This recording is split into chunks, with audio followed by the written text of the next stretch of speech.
Og vi er jo så heldige at have 7 musikskoleambassadører med os i dag. Det synes jeg er rigtig godt at se.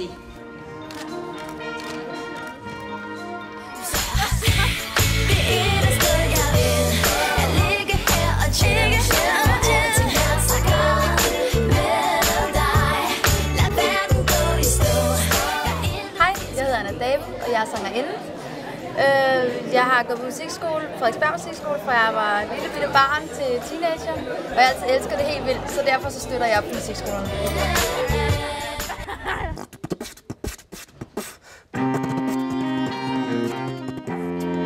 Jeg hedder Anna, og jeg spiller på violin. Og jeg hedder Igor, og jeg spiller på cello. Og vi går på Københavns Musikskole.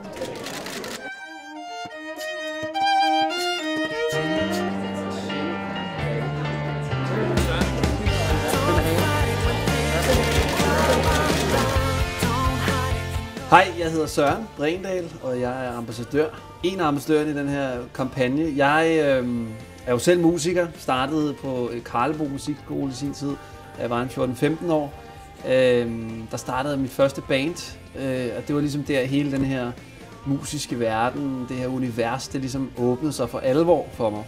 Jeg startede også til klaverundervisning på skolen, og jeg var meget bange for, at det var sådan noget med spansk rør, og hvis man ikke kunne sine skalaer og så videre. Man fandt meget hurtigt ud af, at der var plads til alle slags, og jeg er ikke sådan en nodefreak, jeg er lidt mere til bare at høre og så spille, og det var der også plads til.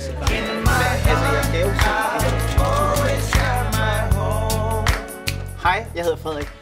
Jeg spiller guitar, jeg synger, og du kender mig muligvis fra tv eller en eller anden glad gåtur ned ad strøget en solskinsdag.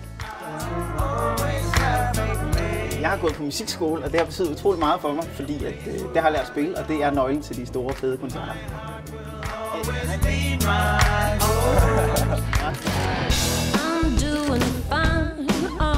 Hej, jeg hedder Digte. Jeg er sanger og komponist og guitarist.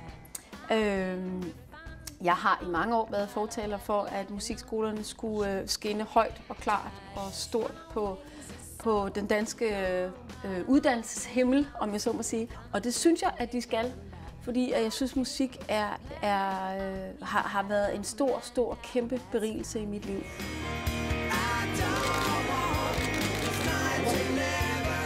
Hey, jeg er Mike Tramp. Jeg har været musiker i 33 år, spiller guitar, klaver, synger, komponist. Min musikskole startede i Vesterborg Ungdomsgård, men jeg er stor supporter af musikskoler verden over.